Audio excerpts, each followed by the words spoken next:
Bismillahirrahmanirrahim. Alhamdulillahirabbil alamin. Wassalatu wassalamu ala Rasulillah wa ala alihi washabbihi wa man walahu wa ba'du. Uhayyikum bi tahiyatil Islam. Assalamualaikum warahmatullahi taala wabarakatuh. Pemirsa Al-Wa'i Channel yang dirahmati Allah Subhanahu wa taala, Ramadan telah mendatangi kita. Baginda Nabi SAW bahkan mengabarkan kepada sahabatnya, "Atakum syahrul Ramadan, syahrul mubarakun." Bulan Ramadan telah mendatangi kalian dan ia adalah bulan yang penuh dengan keberkahan. Keberkahan apa? Dalam ini baginda Nabi SAW bahkan menjelaskan, belum menguraikan bulan Ramadan ketika ia datang, ia adalah bulan yang menjadi perisai bagi kaum muslimin itu sendiri. Bahkan di dalam hadis qudsi, qala Rabbuna azza wa jalla, Allah Subhanahu wa taala berfirman, "Asyamu junnatun yastajinnu bil abdu minan nari." Ibadah saum adalah perisai dan seorang hamba berlindung kepada Allah dari ragam keburukan itu dengannya. Di dalam hadis qudsi ini, baginda Nabi SAW menggambarkan bahwa ibadah saum itu diserupakan oleh Allah Tabaraka wa Ta'ala dalam hadis qudsi ini dengan apa? Dengan perisai.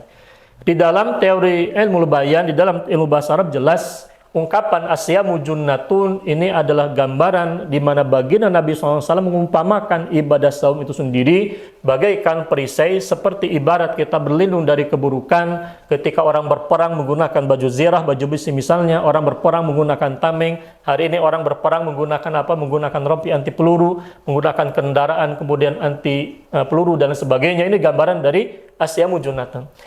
Baginda Nabi SAW kemudian mengatakan dalam bentuk apa? Yastajinnu bil abdu minan nar, di mana seorang hamba ini berlindung kepada Allah Subhanahu wa taala hakikatnya dengan perantaraan ibadah saum itu dari ragam keburukan.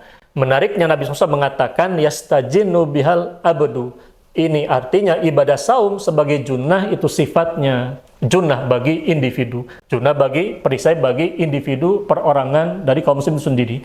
Pertanyaan berikutnya adalah, lantas bagaimana cara kita menjaga masyarakat dari ragam keburukan itu sendiri? Apakah cukup dengan saum, dengan ibadah saum orang perorangan? Maka dalam hal ini baginda Nabi SAW dalam hadisnya yang lain, muttafaqun alaih, hadis riwayat Al-Bukhari dan Muslim, beliau bersabda, innamal imamu junnatun, sesungguhnya semata-mata al-imam, yakni penguasa yang dikatakan oleh Al-Imam Al-Mulay Al-Khuri di dalam kitab Mirqatul Mafatih, yakni Al-Khalifah au Amiruhu, itu adalah perisai itu sendiri. Nah, para ulama kemudian mereka mengatakan Nabi SAW dalam hadis ini jelas mengumpamakan dalam bentuk tashbih balik, yakni perumpamaan yang sangat-sangat kokoh, yang sangat kuat, mengumpamakan sosok al-imam itu adalah perisai tameng dari ragam keburukan. Bagi siapa? Bagi masyarakat. Karena Nabi SAW kemudian mengatakan, innamal imamu junnatun yuqatalu min wara'i wa yuttaqabih, di mana masyarakat akan diperangi oleh musuh di belakangnya dan berlindung dengan kekuasaannya dari keburukan itu sendiri. Nah, para ulama Islam kemudian mereka menjelaskan hakikat dari al-imam, penguasa di dalam Islam sebagai perisai atas masyarakat dari ragam keburukan, itu dalam cakupan kata Al-Hafidz An-Nawawi, menjaga kemurnian Islam sehingga Islam betul-betul dijalankan oleh masyarakat dan masyarakat terjauhkan dari penyimpangan. Kemudian masyarakat dijauhkan dari praktik-praktik kezoliman dan termasuk juga penyimpangan dari agama itu sendiri. Hari ini kita mendapati ada orang di siang hari Ramadan yang kemudian berbuka saum. Mereka berbuka di tengah siang hari Ramadan tanpa udzur syar'i. Apa yang kemudian bisa dilakukan oleh masyarakat? Di samping masyarakat itu dalam hal ini perlu menegakkan apa yang namanya al-amru bil ma'ruf wa nahyu 'anil munkar, menyuruh kepada ma'ruf dan melarang dari mungkar, ini mencegah mereka mempertontonkan kemaksiatan tersebut. Dalam hal ini menjadi kewajiban pula bagi penguasa di dalam Islam untuk menegakkan sistem persangsian dalam Islam, sistem hukum dalam Islam atas mereka, misalnya yang berbuka di siang Ramadan itu sendiri.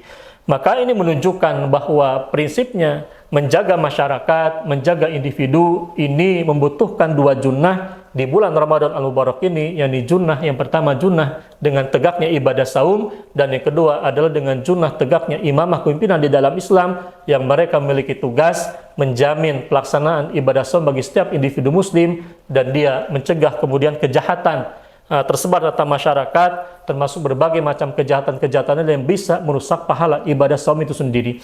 Ingat, para ulama Islam ketika kemudian mereka menjelaskan ibadah solat, mereka bukan hanya berbicara tentang solat, inna solata tanha anil fahsya'i wal munkar, sesungguhnya solat itu mencegah dari perbuatan keji dan mungkar. ini adalah sifat sholat yang dilaksanakan oleh individu dan itu hikmahnya bagi individu. Nah, ketika kemudian ibadah sholat dalam hal ini ditegakkan di dalam sistem pimpinan Islam, maka para ulama termasuk dalam hal ini Syekh Al-Bantani As-Safi di dalam kitab Mirqatul Mafatih, dalam kitab Mirqatul Suri Tasdik, dan itu kitab Syarah Sulam Taufik, beliau mengatakan yajibu ala wulatil umuri ay minal imami au naibihi qatlu tarikis shalah. Ini menjadi kewajiban bagi sosok al-imam, yakni khalifah atau yang mewakilinya minal hukam, menegakkan sanksi bagi orang yang menegakkan sholat dengan cara menghukum mati mereka, baik mereka yang mengabaikan sholat karena kemalasan atau mereka mengabaikan sholat karena jahdan, yang mengingkari kewajiban Islam itu sendiri, apakah dengan sanksi takzir atau bagi orang yang mengingkari, yang sanksi bagi orang yang murtad itu sendiri. Ingat,